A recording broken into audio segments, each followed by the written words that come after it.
जय हिंद दोस्तों। आज के इस वीडियो में हम समझते हैं, आज के ये जो हमारा वीडियो है ये कलम की ताकत सीरीज़ का जो है दूसरा वीडियो है। इसमें आप लोग को जो वीडियो में बताएंगे ये बायोलॉजी में बताएंगे कि कैसे जीवों का वर्गीकरण किया गया है। जैसे हम कह सकते हैं जल में रहने वाले जीवों को कौन सा नाम दिया गया है, ऐसा जीव जो जल और स्थल दोनों स्थान पर रह सकते हैं उनको क्या कहा गया, जो उड़ने वाले जीव हैं उनको क्या कहा गया। पहला तो ये टॉपिक होगा। उसके बाद दूसरा टॉपिक होगा योजक कणियों के उदाहरण। योजक कणियों के जैसे आप लोग सुने होंगे कि जो है निर्जीव और सजीव के बीच की कड़ी किस जीव को कहते हैं। आप एक और सुने होंगे कि पादप व जंतु के बीच की कड़ी कौन से जीव को कहते हैं। इस प्रकार का कुछ हमारा वीडियो होने वाला है। तो चलिए वीडियो की स्टार्ट करते हैं। सबसे पहले हम वर्गीकरण में देखेंगे। वर्गीकरण में ऐसे जीव को देखेंगे, ऐसा जीव जो केवल जल में ही रह सकता है। ऐसा कौन सा जीव है जो केवल जल में ही रह सकता है, जैसे मछली हुई। तो जो ऐसा जीव जो जल अकेले में रह सकते हैं, केवल जल में रह सकते हैं, उसको हम पीसीज कहते हैं। क्या कहते हैं? पीसीज। इसमें जैसे मछली हो गया, इसी पीसीज से ही मत्स्य पालन को पीसी कल्चर कहा जाता है। आप लोग सुने होंगे कि पीसी कल्चर क्या होता है। पीसी कल्चर क्या होता है? तो ये पीसी कल्चर जो है मत्स्य पालन को कहते हैं। इसको हिंदी में कहते हैं मत्स्य पालन। मत्स्य पालन कहने का मतलब कि मछली पालन को। कहाँ से ये वर्ड आया है? PC culture. यही पीसीज से आया है, पीसी कल्चर। तो जल में रहने वाले जीव को हम क्या कहते हैं? पीसीज कहते हैं। अब ऐसा जीव जो जल और थल यानी कि स्थल, कहने का मतलब जल में भी रह सके और स्थल में भी रह सके, उस जीव को हम कहते हैं एम्फीबिया। उसको एम्फीबिया वर्ग में रखा गया है। और ऐसे में जैसे आपका मेढक आ जाता है। मेढक आपका जो है जल में भी रह सकता है और स्थल पर भी रह सकता है। तो ऐसे जीव को हम क्या कहेंगे? एम्फीबिया वर्ग में रखेंगे। और जो केवल जल में रह सकता है उसको हम किस वर्ग में रखेंगे? उसको पीसीज वर्ग में रखेंगे। ये एग्जाम में क्वेश्चन पूछा जाता है कि निम्नलिखित में से कौन सा जीव पीसीज वर्ग में रखा जाएगा। तो जो जल में रखा जाएगा, जो जल में केवल रह सकता है वो पीसीज वर्ग में रहेगी। जैसे आपको एग्जाम्पल दिया रहेगा, हो सकता है मछली रहे, नहीं और कुछ भी हो सकता है। तो और देखो अगला हमारा क्या टॉपिक है। अगला है रेंगने वाले जीव। ऐसा जीव जो रेंग कर चलते हैं उनको किस वर्ग में रखा गया है? तो उनको किस में रखा गया है? रेस्टोलिया में। किस में? रेस्टोलिया में रखा गया है। रेंगने वाले जीव जैसे आपका सर्प हो गया। सर्प क्या करता है? रेंग के चलता है। तो इसको किस में रख दिया गया है? इसको रेस्टोलिया में रख दिया गया। अब दूसरा हमारा अगला जो है वो उड़ने वाले जीव हो गए। जैसे उड़ने वाले में आपका क्या हो गया? उड़ने वाले जीव जो जीव उड़ते हैं, जैसे पक्षी हो गया, ये उड़ता है। तो इसको किस में रखा गया है? इसको एवीज में रखा गया है। किसको? एवीज वर्ग में रखा गया है। और अगला जो हमारा है स्तनधारी है। जैसे स्तनधारी में आपका मानव भी आ जाएगा, गाय है, भैंस, कुत्ता, बिल्ली, ये सब स्तनधारी जीव हैं। स्तनधारी जीव उन जीवों को कहते हैं जो अपने बच्चे को दूध पिलाते हैं। उन जीवों को हम स्तनधारी जीव कहेंगे। तो बताओ क्या स्तनधारी में मानव आएगा, गाय आएगा? इन सबको किस में रखा जाएगा? मैमेलिया में रखा जाएगा। किस में रखा जाएगा? मैमेलिया में रखा जाएगा। एक क्वेश्चन एग्जाम में और बनता है, वो क्वेश्चन क्या है उसको हम समझ लेते हैं। सरीसृप, ये अगला टॉपिक है, सरीसृप व पक्षी वाला। इसमें नहीं दिए हैं, इसमें हम लास्ट वाले में दे देंगे कि उसको क्या कहते हैं। तो बताओ ये वाला इतना समझ में आ गया कि नहीं? जैसे वर्गीकरण में जो मछली को रखा जाएगा पीसीज वर्ग में, मेढक को रखा जाएगा एम्फीबिया वर्ग में, सर्प को रखा जाएगा रेस्टोलिया वर्ग में, पक्षी को रखा जाएगा एवीज में, मानव और गाय को रखा जाएगा मेमेलिया में। जो केवल जल में रहेगा पीसीज वर्ग में जाएगा। जो जल और थल दोनों में रहेगा एम्फीबिया में जाएगा। जो रेंगने वाले जीव हैं वो किस में जाएंगे? रेस्टोलिया में जाएंगे। जो उड़ने वाले जीव हैं एवीज में जाएंगे। और जो स्तनधारी जीव हैं किस में जाएंगे? मैमेलिया में जाएंगे। अब अगला हमारा जो दूसरा टॉपिक है वो है योजक कड़ियों के उदाहरण। इसमें से हम सभी को नहीं लेकर आए हैं, जो बहुत ही इम्पोर्टेंट था एग्जाम में जो पूछे गए हैं। एसएससी, रेलवे, यूपीएसआई, यूपी दरोगा, बिहार पुलिस, बिहार दरोगा, इन सब में जो पूछा गया है उसको हम लेकर आए हैं।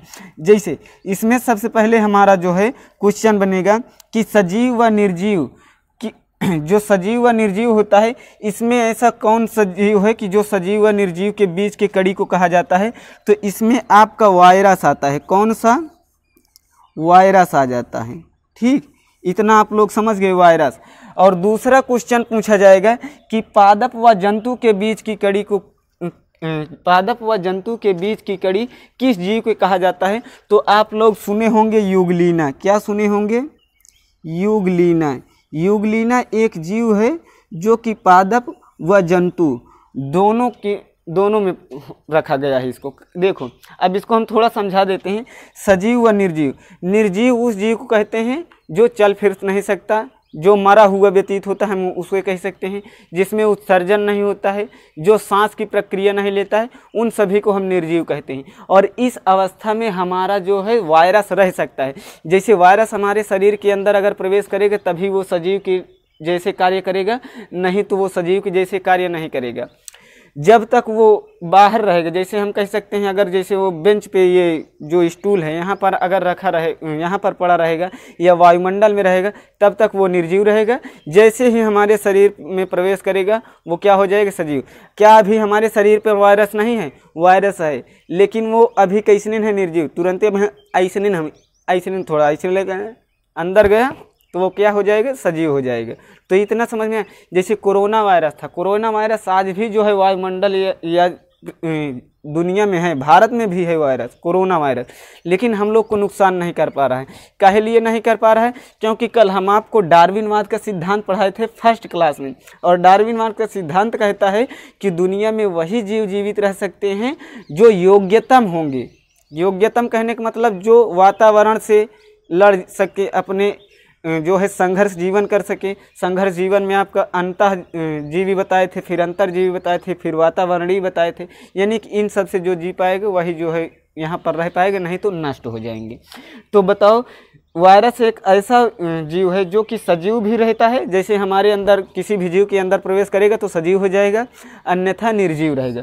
तो सजीव तथा निर्जीव के बीच की कड़ी को वायरस को कहते हैं। अब पादप व जंतु देखो, पादप क्या होते हैं? जिसमें क्लोरोफिल पाया जाता है। वो फोटोसिंथेसिस यानी कि प्रकाश संश्लेषण करके अपना भोजन बना लें तो उन्हें हम कहेंगे ये पादप हैं।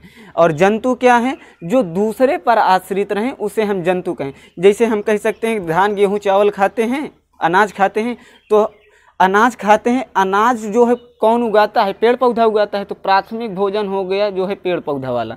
तो बताओ, हम लोग दूसरे पर आश्रित हैं कि नहीं? अनाज पे आश्रित हैं। हम लोग अपना भोजन स्वयं नहीं बना पाते हैं, जो हम लोग पकाते हैं भोजन बना नहीं पाते हैं। तो बताओ, युगलीना जो है, युगलीना की कुछ संरचना ऐसे टाइप का हो गई। ये मान लो युगलीना है, युगलीना है। ये क्या करता है? ये दिन के समय में फोटोसिंथेसिस करके अपना भोजन के निर्माण कर लेता है। बताओ, क्या रात में सूर्य का प्रकाश मिलेगा? नहीं मिलेगा। तो रात के समय ये क्या करता है? जैसे ऐसे जाएगा, मान लो ऐसे गया, मान लो कोई पदार्थ इसके बीच में आ गया तो ये अपना इतना ढक लेगा और इसको खा जाएगा। तो बताओ, ये तो दूसरे पर भी आश्रित हो गया। तो जंतु और पादप के बीच की कड़ी किसको कहा जाता है? युगलीना को कहा जाता है। ये हो गया। अब अगला टॉपिक है हमारा पक्षी व स्तनधारी। ऐसा जीव जो पक्षी भी हो और उस पक्षी के स्तनधारी भी हो, यानी वह पक्षी स्तनधारी भी हो, अपने बच्चे को दूध पिलाए। तो ऐसा कौन सा वो पक्षी है? प्लेटिलस। प्लेटिलस एक ऐसा जीव है जो पक्षी तो है और वो स्तनधारी भी है। वो कौन सा है? प्लेटिलस है। एग्जाम में क्वेश्चन पूछा जाता है कि निम्नलिखित में से ऐसा कौन सा जीव है जो पक्षी व स्तनधारी दोनों होता है? तो प्लेटिलस होता है। डकबिल भी होता है, इसमें बहुत सारे आ जाते हैं। तो अगला जो हमारा टॉपिक है वो है कि पीसीज एवं एम्फीबिया वर्ग में ऐसा कौन सा जीव है जो पीसीज व एम्फीबिया दोनों वर्ग में आता है। जैसे यहाँ पर हम आपको बताए हैं वो पीसीज वर्ग, जो जल में रह सके वो पीसीज है, जो जल और थल दोनों जगह रह सके मेढक है। तो ऐसा कौन सा जीव है जिसको पीसीज और एम्फीबिया दोनों में रखा गया है?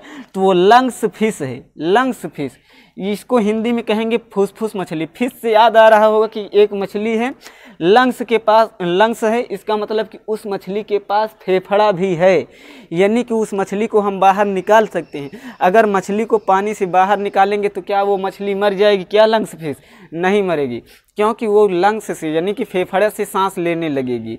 तो ये क्या है? लंग्स फिश है। तो इतना समझ में आया? लंग्स फिश जो कि एक मछली है, फुसफुस मछली, इसको पिसीज और एम्फीबिया दोनों वर्ग में रखा गया। अब एक क्वेश्चन है, क्या है क्वेश्चन? ये है सरीसृप व पक्षी।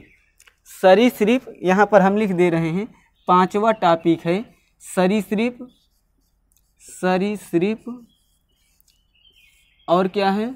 वह सरीसृप,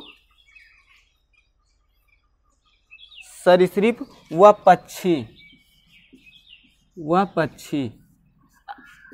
ऐसा कौन सा जीव है जो सरीसृप में भी आएगा और पक्षी में भी आएगा?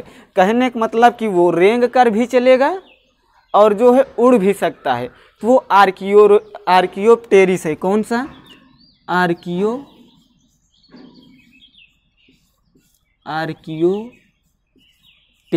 ये